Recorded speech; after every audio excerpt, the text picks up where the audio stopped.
Guardate il contesto visto dall'alto di un territorio ricchissimo di mercurio al mondo. Questo luogo ha condiviso la sua ricchezza, così come la dichiarazione a patrimonio UNESCO, con Almadén in Spagna, località che però allarga il suo orizzonte anche da un punto di vista culturale, famosa anche per gli slicrofi, una pasta tipo raviolone ripieno di patate, cipolla, erbe aromatiche, grasso animale, e anche per il merletto, che le donne di Idria sono maestre nel realizzare. Idria, patrimonio UNESCO. Sembra che tutto sia iniziato quando un produttore di secchi nel 1490, raccogliendo dell'acqua nel fiume, abbia trovato una sostanza incandescente che da lì ha cambiato le sorti di questa zona e ha fornito il mercurio per la migliore quantità al mondo per secoli. Per il periodo ha coinciso con il momento in cui il nuovo mondo aveva bisogno di questo materiale ottimo, perché è in grado di creare amalgami. Infatti la sostanza venne trasportata nel Nord e il Sud America, continenti ricchissimi di miniere, come abbiamo visto, di oro, argento. Questi materiali venivano amalgamati col mercurio, facilitandone così la separazione dal materiale di scarto. Dopodiché il mercurio veniva scaldato e, essendo volatile, spariva e rimaneva il vero e proprio argento e oro puro. Questo che abbiamo dietro di noi è l'ingresso alle miniere di mercurio, oggi non più funzionanti. Il sito della miniera permette di informarsi in maniera dettagliata sugli orari e i costi dell'ingresso in base al mese dell'anno, con spiegazioni esaustive sulle visite alla galleria Antonia Vrov e sulla fonderia di mercurio.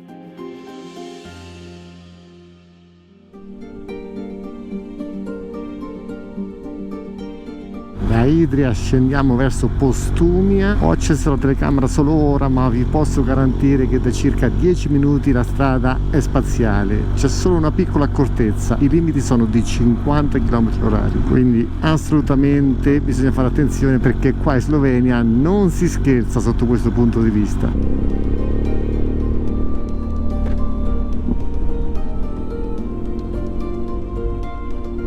Nella seconda parte il limite sale a 90.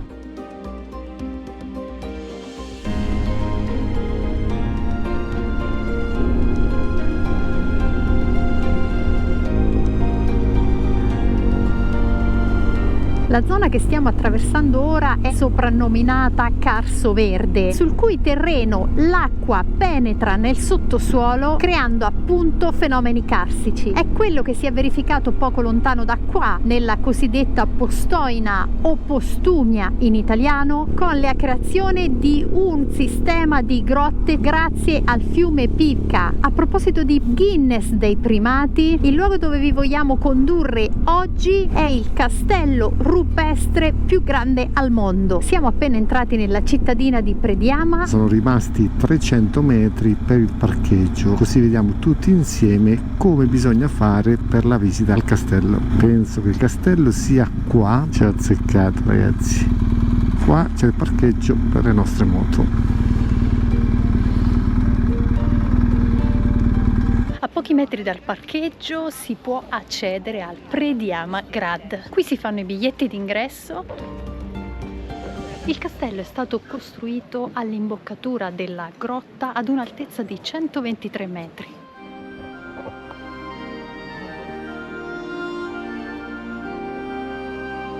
Quattro piani, la sua costruzione è iniziata nel 1202 e si è protratta nei secoli. Qui si rifugiò Erasem o Erasmo, una sorta di barone bandito che seguì le sorti di Robin Hood, rubando ai ricchi per dare ai poveri, e sfidò gli austriaci schierandosi dalla parte degli ungheresi.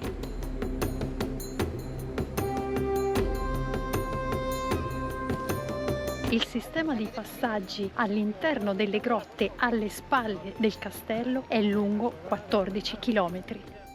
quindi lasciamo il castello e dopo 35 giorni andiamo diretti verso il mare croato, anche perché i prossimi giorni non prometto un bel meteo, quindi come sempre facciamo, cambiamo l'itinerario andando dietro alle condizioni migliori. E poi onestamente dopo tantissimo tempo un po' di mare non guasta mai, magari anche un po' di piatti di pesce. Il Pivka, che ha creato le grotte di Postumia e che da questa angolazione è poco più di un torrente, però piano piano nel tempo le cose si ottengono sempre. Dipende, perché con le donne spesso e volentieri con l'avanzare dell'età succede l'esatto opposto. Scrivete nei commenti voi uomini se mi sbaglio, ma siate sinceri. E voi donne nei commenti invece smentite se siete d'accordo che non è assolutamente vero. Mi permetto di darvi un consiglio: non esagerate, perché poi il naso si allunga tantissimo.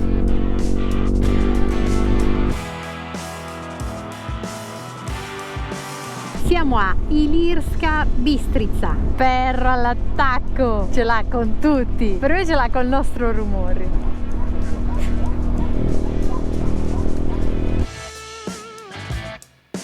Ci siamo, ma dai che non controllano nulla, infatti non c'è nessuno, no border control. Ovviamente fa parte dell'Unione Europea e benvenuti in Croazia. Una volta c'era il cambio, la vita ragazzi cambia alla velocità della luce, purtroppo o per fortuna. I limiti sono gli stessi.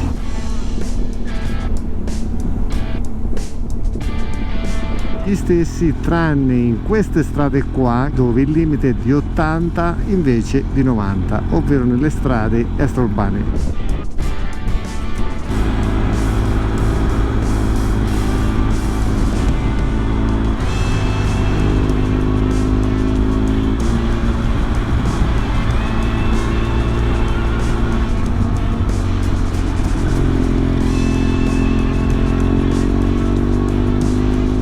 Strada prima di Skalnica è top, residente cittadina croata. Noi, come state vedendo e come già sapete, evitiamo come la peste l'autostrada, da un lato per risparmiare, dall'altro lato per vedere i paesi più interni, quelli un po' più sperduti e forse anche un po' più caratteristici.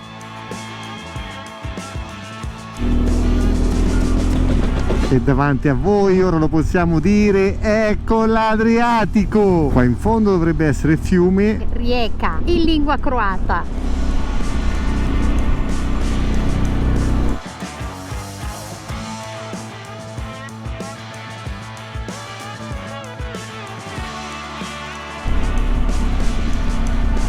Ci troviamo sulla strada numero 8, ovvero la magistrala che collega il confine sloveno con il confine del Montenegro. Circa 640 km di strada costiera, una strada che costeggia sempre il mare Adriatico. Ce ne hanno parlato benissimo, ma noi come sempre abbassiamo le aspettative per non rimanere delusi.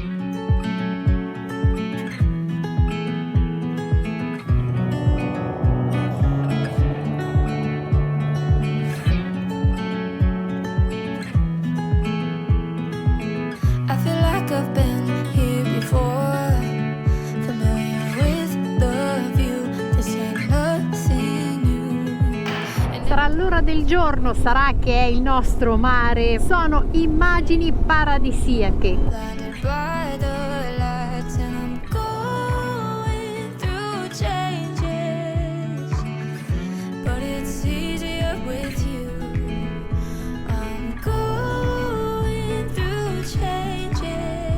E l'aria ci regala, alternandolo, il profumo dei pini col profumo del mare.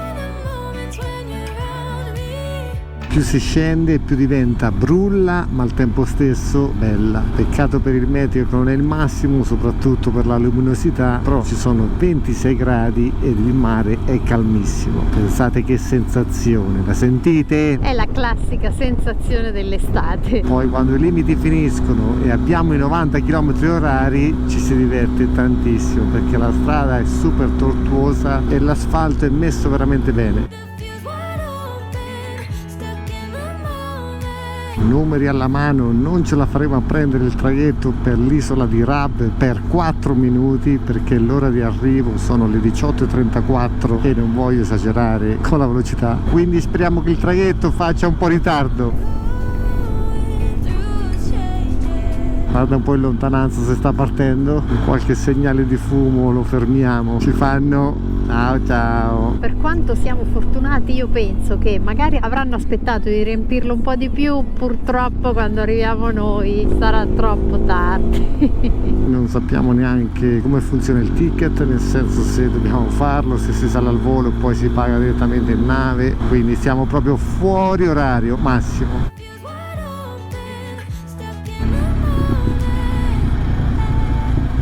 Rab dritti, dovrebbe essere qua in fondo.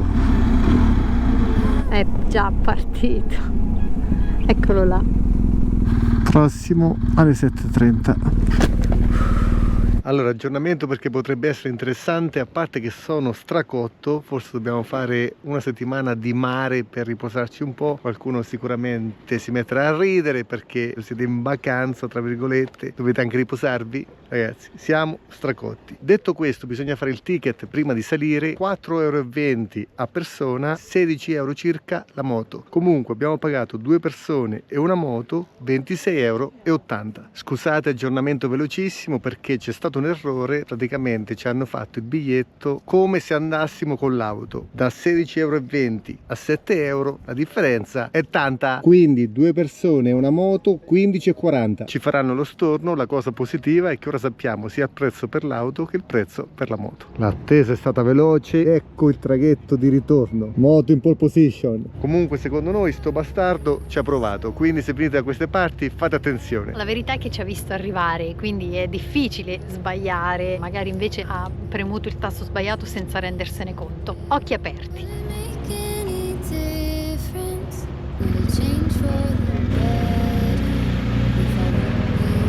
Siamo a bordo.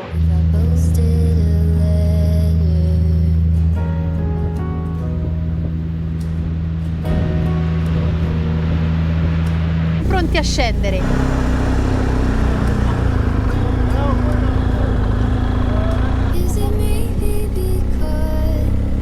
Seguiamo le frecce, temperatura 25 gradi, super top. Nella bella serata croata dell'isola di Rab. Alla schierda, 16 minuti per arrivare in struttura che si trova nella città più grande dell'isola. Speriamo di arrivare in tempo almeno per la cena, dato che abbiamo saltato anche il pranzo. La sera digiuno, lo faccio per te. Territorio estremamente brullo, sembriamo sulla luna. Che spettacolo però. Siamo i primi della fila, Come i bimbi. in fila indiana. L'unica moto, non saremo fortunatissimi perché dopodomani ha messo pioggia. Non si possono decidere queste cose, quindi ci prendiamo quello che viene. Tanto abbiamo da lavorare, quindi chiusi in camera. Questo arrivo quasi al buio mi fa pensare al nostro arrivo alle Lofoten. Lì pioveva e c'erano 10 gradi, qua invece andiamo con i traforati e ci sono 22 gradi. Una piccola differenza, dai. Però l'arrivo sulle isole è sempre emozionante perché la vita sull'isola è qualcosa di unico e sognante, perché ci si immagina sempre come sarà la vita al di là del mare. Comunque tantissima gente che non vedevamo più passeggiare. La nostra struttura dovrebbe essere vicino al porto, alla rotonda a destra. Il casino aumenta come era prevedibile.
Alla fine siamo riusciti a trovare la nostra struttura e Sara in tenuta non motociclistica. Ma a parte questi dettagli trascurabilissimi, guardate dove vi abbiamo portato, su un posto per ammirare il bellissimo tramonto, un posticino che sicuramente non conoscevate. L'isola si chiama Rab, o meglio in italiano Arbe.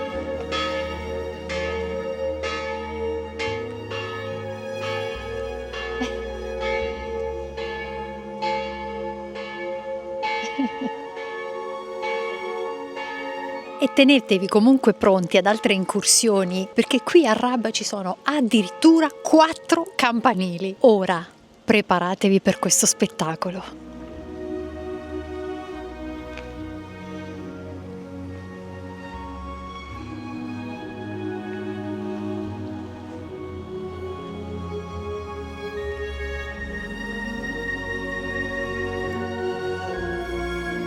Passeggiare per le sue vie è davvero un'esperienza suggestiva, è tutta in pietra, dalle costruzioni alle strade in cui mettiamo i piedi. L'isola fa parte della regione del Quarnaro, di cui è capitale indiscussa la città di Fiume.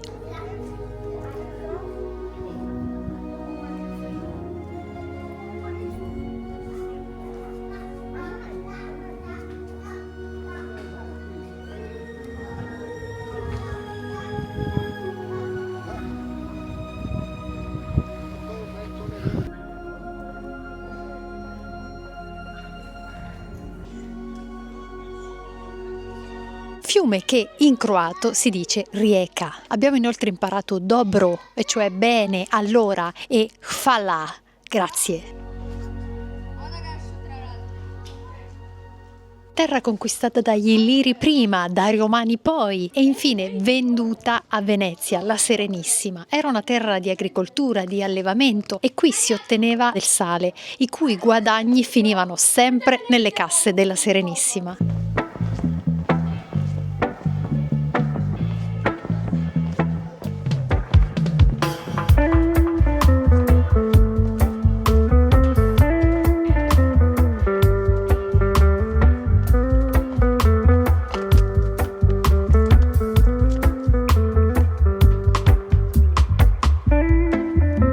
Subentrò l'impero austro-ungarico che infatti ha fatto grande e ha arricchito di edifici imperiali le maggiori città della regione. Alla fine della Prima Guerra Mondiale questo territorio viene annesso alla Jugoslavia e di fronte alla parte nord-orientale dell'isola, l'isola Calva, Tito istituì una sorta di campo di concentramento per tutti i dissidenti politici.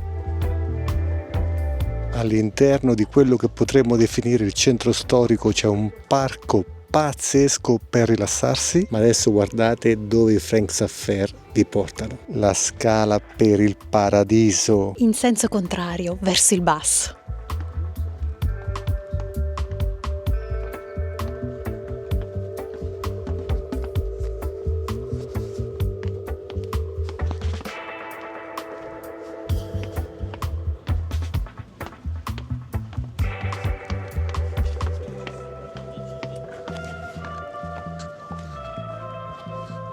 Potrete passeggiare su una passerella che praticamente circumnaviga tutto il porto, dove potrete prendere il sole e godere anche del tramonto.